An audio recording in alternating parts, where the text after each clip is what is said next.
Hey, so I wasn't planning on making follow-up for this, but while I was researching for a different Harry Potter video, I came across this deleted scene from the first Harry Potter movie. Harry and Hagrid are actually on the London Underground, and yes, it's the Daniel Radcliffe Harry and the Robbie Coltrane Hagrid. Fancy seeing them here. This scene is actually in the extended cut of the film, which I haven't seen, so this is new to me.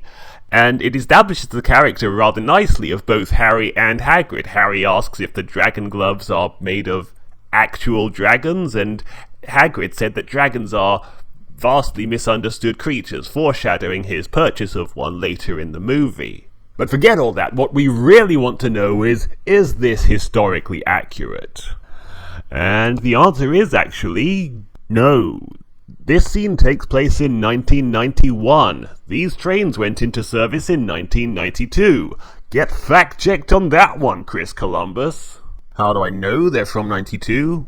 Well, it's quite simple, really. The pattern on the seats, which train autists refer to as a moquette, the moquette is from that same year, and was used until 2010 on exclusively Central Line trains, besides also being on merchandise sold to train autists. The other dead giveaway is the handholds colour-coded red for the Central Line on maps.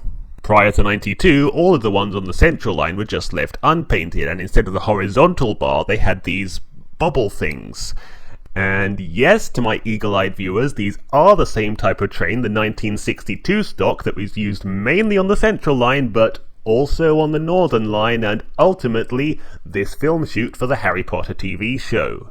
Now, with all this talk about lines, it does beg the question of which part of the tube would Harry and Hagrid actually have used. Now, King's Cross St. Pancras is connected to 6 different lines, of which the Northern Line is one of them. But what we see in the TV show is not that. Harry is wearing different clothes in this scene from the journey to Hogwarts. This would be the journey to, or possibly from, Diagon Alley to buy his school supplies. But where is Diagon Alley? To the first film's credit, it does follow this up with Harry and Hagrid walking through Leadenhall Market, the nearest station to which is Bank, which is actually served by the Central Line. 5 films later, David Yates completely shits on this when he moves its location 2 bloody miles away to Charing Cross Road in this scene where Death Eaters blow up a bridge. A scene that famously takes place in 1996 despite the Millennium Bridge not having existed at the time. But I personally like the headcanon that it was destroyed in 96 and the Ministry erased everyone's memories of the event, so the Muggles just built it again 2 years later. But as much as I like this theory, it is just to fix a plot hole that only exists in the movies, which use the book's timeline despite using sets and costumes that are anachronistic for that period. I said period. The TV show, on the other hand, strives to meticulously recreate the 1990s, and even the wardrobe department, especially the wardrobe department, are very, very careful about this. And so I couldn't help but wonder as to the location of these steps.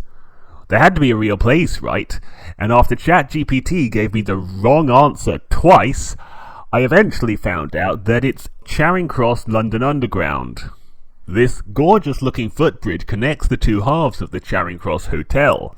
And those orange and white tiles, yes, I checked, are not some post-1991 addition to the station. They were actually added in the late 70s when the station was upgraded to carry the Jubilee line. So, credit where it's due. Fun fact, this is also the same station that was used in the London Underground scenes in Skyfall. You can even see the same tiles, despite James Bond naming it as Temple and everyone just going along with it. But the real reason they chose to film here is probably for the same reason as Paddington and Thor 2, which is that it's actually a really convenient filming location.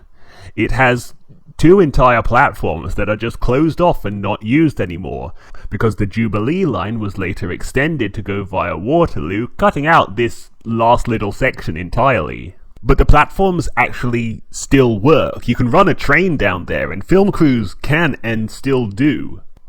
This would also be consistent with this being a Northern Line train.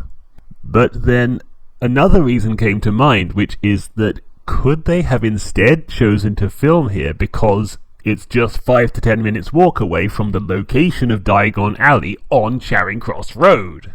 I mean, strictly speaking, Leicester Square is closer, and need I remind you, this location is only canon to the movies, and just barely at that.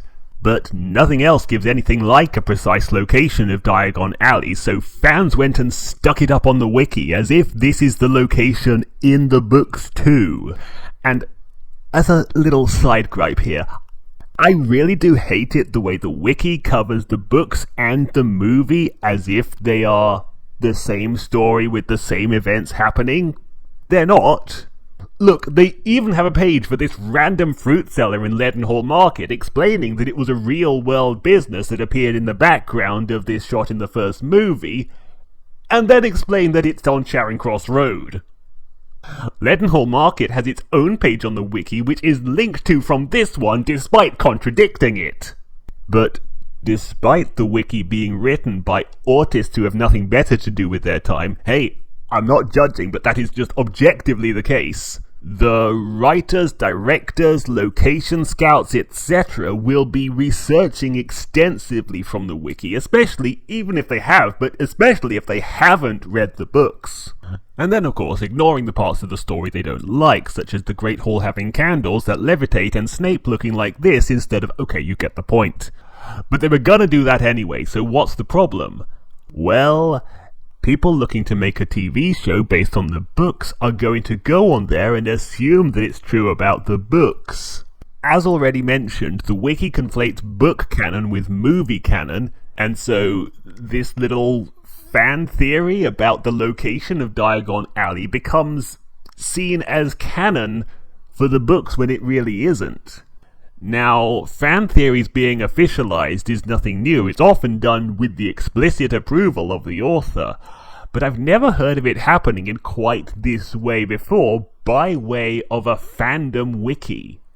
It's very much like the circular citation phenomenon that plagues journalism, whereupon a journalist will write something, do a cursory amount of research first, and paraphrase the Wikipedia article when writing their piece. Wikipedia's claims will be uncited, at least at first, until some enterprising Wikipedia editor comes along to fix the situation and ends up citing the article that they don't realize was actually just paraphrasing Wikipedia. So, if it is now official that the entrance to Diagon Alley behind the Leaky Cauldron pub is just off Charing Cross Road, that would be an interesting example of circular citations happening in a work of fiction. And when it happens about a low-stakes thing such as this, it's only really quite amusing. But I can't help but wonder, does it ever happen about something more important? You could very much imagine the case where a fan wiki writes a description of a character's personality. These are very subjective, opinion-based. And then an adaptation of that work takes the fandom wiki as an authoritative source on that work, and perhaps even just an actor getting into a role. It's going to be like a fairly obvious reference for them to use. And bases their characterization on someone else's inaccurate description of the source material, and then if the adaptation takes off, then that becomes seen as the definitive version of that character. Fuck, man, we give wiki editors too much power. Or maybe I'm just overanalyzing it. I probably am. Stories are going to wander a little from their original telling, and perhaps that's just all part of the rich tapestry of folk mythology. I can't get too mad about it. Besides, at least no one's being turned black this time. Although, come to think of it, they replaced the Central Line with the Northern Line, and the Northern Line on maps is... oh, fuck! I don't ever slow up, no I don't take shit. I got no love for the fakeness. If you wanna play tough and wanna hate this, even my ups wanna be me. Serious calls himself black. Seriously talking about marauders. You a looping, be the furry Batman's got the potion for watermelon flavored chicken. Ops casting agua menti for this fire I be spitting.